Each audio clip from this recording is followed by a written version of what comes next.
Yeah, because it seems like you've assembled quite an all-star team of developers. To not use their minds to develop software would be a mistake. I understand you're focused on the SDK right now, and that's probably the most important thing. But I guess how will you go on to monetize third-party software with your? Are you going to do a store, or have you guys thought about that? Were you at the keynote today? Yeah. Okay. So we talked a little bit about this. We haven't announced much about it, but there is an Oculus Home is basically a comprehensive virtual reality experience that allows you can buy content in it in virtual reality, or you can buy it outside on a mobile app or through a web browser. But we don't have that much to announce about it, but that's basically what we're doing. It's an Oculus store that is going to be on mobile platforms and on PC platforms like Gear VR. Okay, so you're setting the groundwork to kind of have your own app store. Yep, definitely. I mean, we like Gear VR at launch is not going to have monetization in the store. It's just a free store, which is a lot like Oculus Share, which is the site that we have up with all free content right now. Yeah. But both of those are going to be monetized in the near future.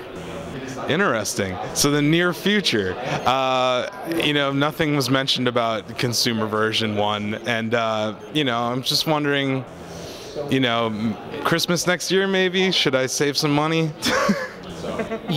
I know you have to ask, and you know what I have to say. Yeah. We don't have anything to announce at this time. I'm sorry. This company's been around for barely over 2 years. We're moving as fast as we can. And Crescent Bay, look at from DK1 to DK2 to Crescent Bay, or even just DK1 and DK2, we've shipped both of those in 2 years. That's a 1 product a year refresh cycle. You can't really go much faster than that. And I'd say Crescent Bay it's enough of a leap to basically be a full another, jump in quality. So we're moving really fast. No, I agree completely, and I think the Facebook acquisitions probably put you guys on steroids. It's helped us a lot. Without Facebook's resources, Crescent Bay would have taken a lot longer. Yeah.